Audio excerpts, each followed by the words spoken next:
नमस्कार दोस्तों, आज हम पहुंच गए हैं वीक 3 डे 15 पर। यानी 2 वीक हमने ऑलरेडी कवर कर लिए हैं। आज हम डे 15 यानी थर्ड वीक की शुरुआत करने वाले हैं। हम लोग वोकैबुलरी पढ़ रहे हैं किससे 30 days to a more powerful vocabulary already हमने कवर कर ली है। यानी 30 डेज जो बुक है वो हम पढ़ा चुके हैं आपको। उसके लेक्चर्स आप वोकैबुलरी के प्लेलिस्ट में जाकर देख सकते हैं। उसके बाद हमने स्टार्ट किया था 6 वीक बुक के हम 2 वीक ऑलरेडी कवर कर चुके हैं। अगर आप चाहते हैं ये लेक्चर्स देखना तो ये भी आपको वोकैबुलरी के प्लेलिस्ट में मिल जाएंगे। मैं आपके साथ एक कोटेशन शेयर करना चाहता हूँ। द यूज़ ऑफ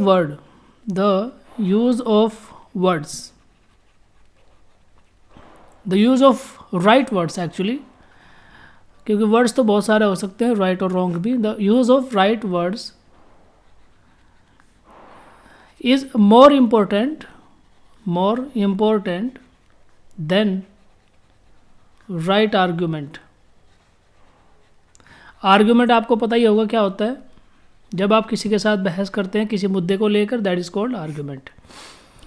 आर्ग्यूमेंट में आप पक्ष में भी हो सकते हैं, विपक्ष में भी हो सकते हैं। कोई एक मुद्दा है जो आप उसके फेवर में बोल सकते हैं, आप उसके अगेंस्ट में भी बोल सकते हैं। तो कोटेशन ये है कि the use of right words is more important than right argument. यानी जो शब्दों का आप इस्तेमाल करते हैं वो सही होने चाहिए, आर्ग्यूमेंट चाहे कुछ भी हो। एक छोटा सा एग्जांपल मैं आपको देता हूँ पार्लियामेंट का। पार्लियामेंट के अंदर कुछ दिन पहले, ठीक है, पार्लियामेंट के अंदर कुछ दिन पहले दानिश अली एमपी हैं बीएसपी के एक एमपी हैं कौन, दानिश अली। और उनके अगेंस्ट में कौन बोल रहे थे, उनके साथ सामने खड़े होकर बोल रहे थे रमेश विधूड़ी। ये न्यूज़ आपने पढ़ी भी होगी और सुनी भी होगी। रमेश विधूड़ी बीजेपी के एमपी हैं, ठीक है। मैं यहाँ पर किसी पार्टी का पक्ष या विपक्ष नहीं रख रहा हूँ, मैं आपको ये वर्ड समझाना चाह रहा हूँ कि राइट वर्ड्स, सही जगह पर सही शब्दों का इस्तेमाल होना कैसे ज़रूरी होता है। तो दानिश अली को इन्होंने अपशब्द बोले। कैसे? बहुत ही गंदे भद्दे शब्द बोले, ऐसे शब्द जो उस जगह पर यानी पार्लियामेंट के अंदर आप नहीं बोल सकते या आपको बोलना ही नहीं चाहिए। आर्गुमेंट तो आप कर रहे हैं क्योंकि आपको पता ही है पार्लियामेंट में काम ही आर्गुमेंट करना होता है। आप पार्लियामेंट में अपनी बात को साबित करने के लिए, अपनी बात को रखने के लिए आपको एक पर्टिकुलर टाइम फ्रेम दिया जाता है जिसमें आप अपनी बात को रखते हैं। तो इसमें क्या होता है कि अगर किसी भी पार्टी का कोई एमपी या किसी भी पार्टी का कोई भी आदमी किसी दूसरी पार्टी वाले के खिलाफ इस तरह के शब्दों का इस्तेमाल करता है जो शोभनीय ना हो या जो उस जगह की मर्यादा को धूमिल करते हों, तो दैट इज़ ये जो कोटेशन है, यही कोटेशन इस बात को साबित करती है कि सही शब्दों का इस्तेमाल होना बहुत ज़रूरी है आर्गुमेंट के बनस्पत। तो अभी जो घटना मैंने आपको बताई, ठीक है, यही कनेक्टेड है हमारे आज के पहले वर्ड से, जिसका जो हमारा पहला वर्ड है वो है डेरिजन। डेरिजन का मतलब होता है इंसल्टेड। और इंसल्टेड भी कैसे? हास्यास्पद तरीके से इंसल्ट करना, यानी मॉकिंग रेडिक्यूल, ठीक है। मॉकरी आपने वर्ड पढ़ा ही होगा। तो डेरिजन हमारा वर्ड है और डेरिजन का मतलब होता है इंसल्टेड, यानी मॉकरी, हास्यास्पद तरीके से किसी का मजाक बनाना या किसी की इंसल्ट करना, दैट इज़ कॉल्ड डेरिजन। इसके लिए आप और भी वर्ड यूज़ कर सकते हैं, जैसे स्कॉर्नफुल तरीके से अगर आप किसी का मजाक बनाते हैं, किसी की बेइज्जती करते हैं, that is also called derision. Laughter, LAUGHTER, laughter, ठीक है। तो ये सारे जो वर्ड हैं, एक बहुत ही अच्छा वर्ड मैं आपको बताता हूँ, ये कई बार आपको एग्जाम के अंदर भी देखने को मिलेगा। डिसडेन का मतलब भी होता है किसी की इंसल्ट करना, किसी की बेइज्जती करना। तो यह था हमारा पहला वर्ड डेरिजन, और इसका मतलब है इंसल्टेड या डिसडेन या मॉकरी या स्कॉर्नफुल या लाफ्टर, ठीक है। ये पूरा जो एग्जांपल मैंने आपको दिया यही वर्ड समझाने के लिए दिया। उम्मीद है ये आपको समझ में आ गया होगा। नेक्स्ट हमारा वर्ड है हैरिडन। हैरिडन का मतलब होता है, देखिए, एक ऐसी औरत जो दुष्ट होती है। दुष्ट किस प्रकार से? यानी आदमी या लोगों के ऊपर क्या करती है? अत्याचार करती है। और ऐसी औरत के लिए यहाँ पर जो वर्ड दिया वो तो है हेग, और हेग का मतलब होता है चुड़ैल, ठीक है, चुड़ैल। चुड़ैल के लिए यूज़ करते हैं हेग या फिर हैरिडन, ठीक है। हैरी पॉटर मूवी आपने देखी होगी, ठीक है। हैरी पॉटर मूवी में बहुत सारी ऐसी फीमेल कैरेक्टर आपको मिल जाएंगी जो लोगों के ऊपर क्या करती हैं? अत्याचार करती हैं, ठीक है। तो उसी के लिए हम यूज़ करते हैं क्या? हैरिडन। या फिर इसके लिए आप एक और भी वर्ड यूज़ कर सकते हो, विच, ठीक है, विच, चुड़ैल या विच या फिर स्ट्रिक्ट अगर आप इसको सामान्य भाषा में यूज़ करना चाहें तो स्ट्रिक्ट स्ट्रिक्ट या फिर बॉसी। बॉसी मतलब क्या हुआ, बॉस जैसे होता है ना, बॉस क्या होता है, बहुत ज़्यादा स्ट्रिक्ट होता है किसी भी पर्टिकुलर चीज़ को लेके, ठीक है। तो बॉसी क्या उसका स्वभाव हो गया। तो इस प्रकार से आप कनेक्ट कर सकते हो हैरिडन को। अहेग, यहाँ पर इसका मीनिंग दे रखा है अहेग, और हेग का मतलब होता है क्या, चुड़ैल, ऐसी औरत जो लोगों के ऊपर अत्याचार करती है। नेक्स्ट हमारा वर्ड है क्या, डिबोचरी, ठीक है। डिबोचरी होता है, देखिए, जो एक्सेसिवली इंडल्ज होता है किस काम में, 3 कामों में एक्सेसिवली इंडल्ज होता है। एक्सेसिवली मतलब बहुत भारी मात्रा में या अत्यधिक डिग्री में, ठीक है, जो शामिल होता है किन चीज़ों में, एक तो अल्कोहल यानी शराब पीने में, दारू पीने में, ड्रग्स आप कह लीजिए, ठीक है, और सेक्स। इन 3 चीज़ों के लिए ये बहुत ज़्यादा क्या होता है, इंडल्ज होता है, बहुत ज़्यादा शामिल होता है इन चीज़ों में, और हमेशा इसके दिमाग में यही सब चीज़ें चलती रहती है, ठीक है। अय्यास भी आप इसको कह सकते हैं अगर आप हिंदी में इसको प्रोनाउंस करना चाहें। बहुत सारी हिंदी फिल्मों में आप इस तरह के कैरेक्टर्स को देखते हैं, जो विलन होते हैं उनका कैरेक्टर यही दर्शाया गया होता है, डिबॉचरी, ठीक है। या कई सारे मुग़ल शासक भी आपको ऐसे मिलेंगे जो इस तरह के अय्याशी भरे, ये विलासितापूर्ण भरे जीवन में डूबे रहते हैं, उनको बाकी चीज़ों से कोई मतलब नहीं होता। यहाँ पे जो ऑप्शन दे रखा है वो है ग्रोसी इन टेम्परेट, ठीक है, ये इसका आंसर है, और मैंने इसका मतलब आपको बता दिया क्या होता है, डिबॉचरी। उसके बाद आगे चलते हैं, इंट्रांसिजेंस। इंट्रांसिजेंस का क्या मतलब होता है, देखिए, इंट्रांसिजेंस का मतलब होता है यहाँ पर जो इसका मीनिंग दे रखा है वो है अनकॉम्प्रोमाइजिंगली हॉस्टाइल। हॉस्टाइल मतलब होता है दुश्मन, ठीक है। अनकॉम्प्रोमाइजिंगली यानी जो सुलह नहीं करना चाहता है, ठीक है। कॉम्प्रोमाइज़ मतलब होता है सुलह करना, बट अनकॉम्प्रोमाइज़ मतलब होता है जो सुलह नहीं करना चाहता है। या इसके लिए आप एक और वर्ड यूज़ कर सकते हो, रिफ्यूज़, ठीक है, refuse to compromise. Refuse to compromise यानी ये ऐसा व्यक्ति है जो कॉम्प्रोमाइज़ नहीं करना चाहता, एडामेंट है, अड़िग है अपनी बातों के ऊपर, ठीक है, कट्टर है, कट्टर या कठोर। तो इस तरह के शब्दों को आप इसके साथ में कनेक्ट कर सकते हो, किसके, इंट्रांसिजेंस, ठीक है, इंट्रांसिजेंस। इनफ्लेक्सिबिलिटी भी आप इसके लिए यूज़ कर सकते हो, या रिफ्यूज़ टू कॉम्प्रोमाइज़।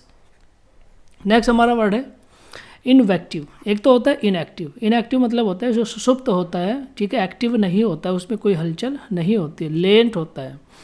बट ये वर्ड उससे थोड़ा सा डिफरेंट है। ये क्या है, इनवेक्टिव है। इनवेक्टिव का मतलब होता है रेलिंग एब्यूज, यानी किसी को गाली गलौज करना, ठीक है, किसी के बारे में गंदे भद्दे शब्द बोलना, किसी को गाली गलौज करना, दैट इज़ कॉल्ड एब्यूज़ करने को बोलते हैं इनवेक्टिव, ठीक है। और इसके लिए आप वर्ड यूज़ कर सकते हो रिबूक, ठीक है, एब्यूज़, रिबूक।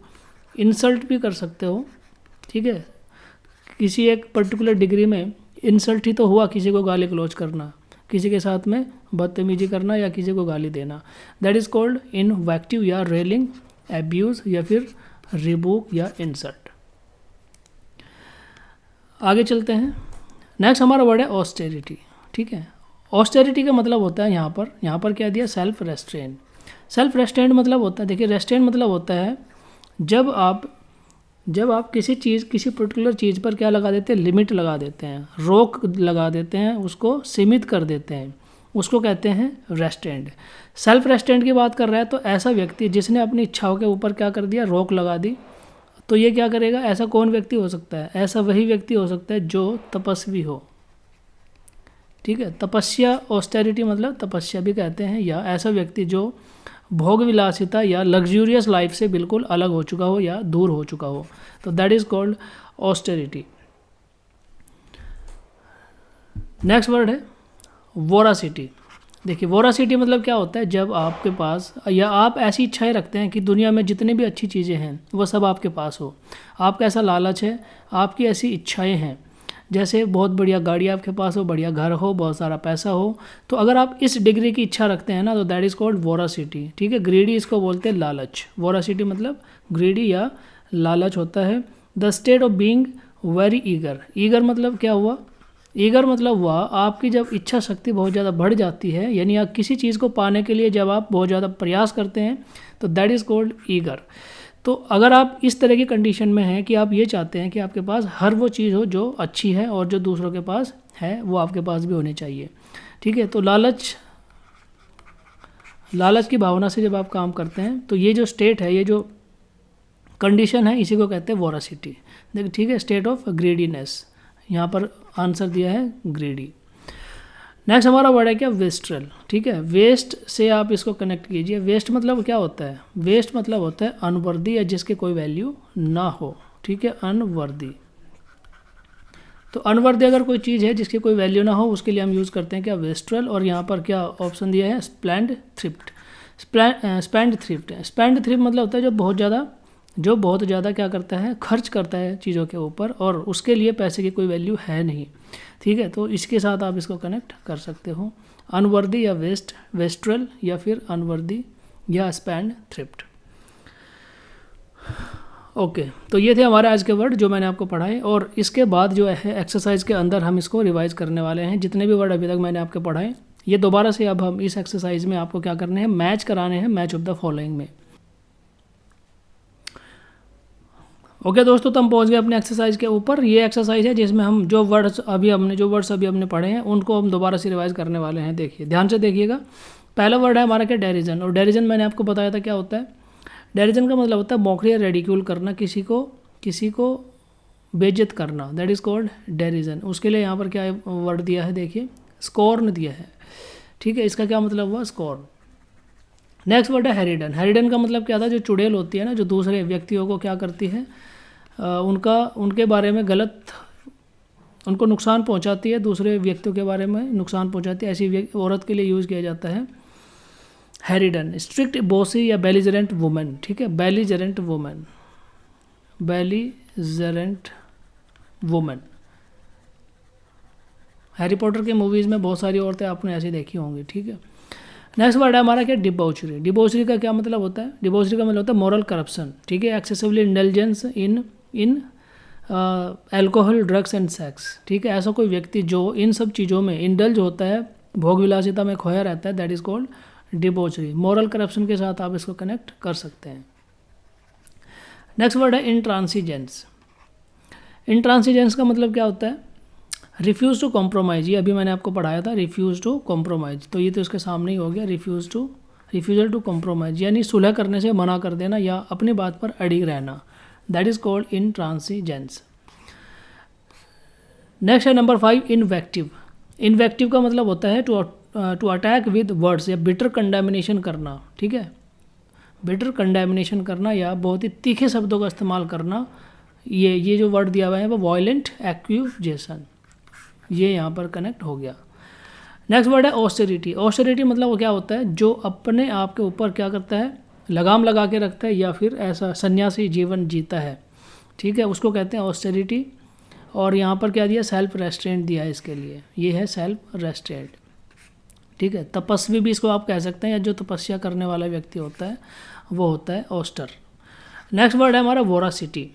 वोरासिटी का मतलब होता है, हाँ, वोरासिटी का मतलब देखिए यहाँ पर ये भी हो गया। ओके, हमारे पास बचा है क्या, ये और ग्रीडी, यस। वोरासिटी मतलब होता है ग्रीडीनेस, ठीक है, और वेस्ट्रल मतलब होता है स्पेंड थ्रिफ्ट, ठीक है। तो इस प्रकार से आप इनको कनेक्ट कर सकते हो। ये थी आज की हमारी एक्सरसाइज। मुझे उम्मीद है कि पहले लेक्चर्स की तरह आज भी आपको ये लेक्चर्स अच्छा लगा होगा, और ये जो वर्ड्स हैं वो आपको काम आ रहे होंगे आपकी लाइफ में, आपकी प्रिपरेशन में, आपके वैल्यू एडिशन कर रहे होंगे आपकी ज़िंदगी के अंदर। इसी प्रकार से इस सीरीज़ के साथ आप जुड़े रहिए, आपको बहुत फ़ायदा होता रहेगा। आज के लेक्चर्स में इतना ही है। देखने के लिए धन्यवाद। जय हिंद।